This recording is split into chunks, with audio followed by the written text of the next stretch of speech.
Kabul. In the days since taking power in Afghanistan, a wide range of Taliban figures have entered Kabul, hardened commandos, armed madrassa students and graying leaders back from years of exile.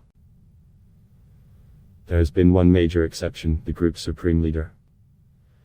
Hibatullah Akhundzada, the so-called commander of the faithful, has shepherded the Taliban as its chief since 2016, when snatched from relative obscurity to oversee a movement in crisis.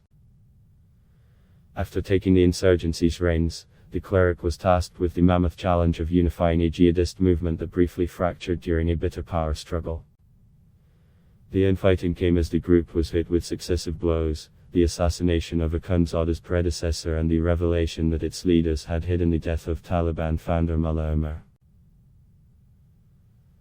Little is still known about Akhundzada's day-to-day role, with his public profile largely limited to the release of annual messages during Islamic holidays. Apart from a single photograph released by the Taliban, the leader has never made a public appearance and his whereabouts remain largely unknown. Since taking control of Kabul in mid-August, the group has remained tight-lipped about Akhundzada's movements.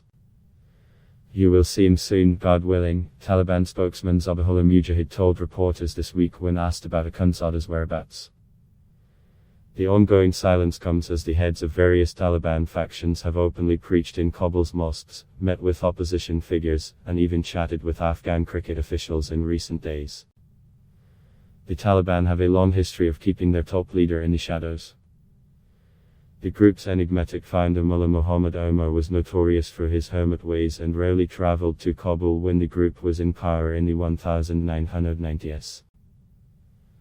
Instead, Omar stayed largely out of sight in his compound in Kandahar, reluctant even to meet visiting delegations. Still, his word was rule and no singular figure has emerged to command the movement with the same respect.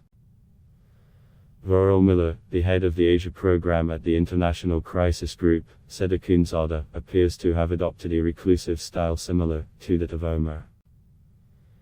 The secrecy might also be fueled by security reasons, Miller added, citing the assassination of his predecessor Mullah Akhtar Mansur by a drone strike. A Taliban spokesman has indicated their leader will emerge soon, and he might have reasons to do that to quash suspicions of his demise, Miller told AFF. But it's also possible that after showing himself he would withdraw and exercise his authority in a remote fashion, as Mullah Omar did. Akhundzada's absence follows years of rumors about his health, with chatter in Pakistan and Afghanistan suggesting he had contracted COVID or had been killed in a bombing. There has never been much in the way to prove these rumors, but Akhundzada's secrecy comes at a sensitive time for the erstwhile insurgency. There are myriad Taliban factions comprising groups from across Afghanistan, representing a vast array of constituents. The revelation in 2015 that the Taliban leadership had for years hidden the death of Mullah Omar sparked a brief but bloody power struggle, with at least one major faction splitting from the group. As the Taliban transition from fighting to governance, balancing the interests of their numerous factions will be crucial to consolidating power. Any power vacuum would risk destabilizing a movement that has managed to stay cohesive following decades of conflict, tens of thousands of foot soldiers killed, and top leaders assassinated or shipped off to the US prison in Guantanamo Bay.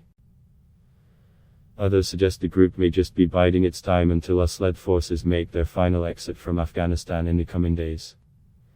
The Taliban consider themselves in a state of jihad, as long as foreign troops are on Afghan soil, and will likely keep their leader hidden until they leave, said Pakistan-based security analyst Imizgal.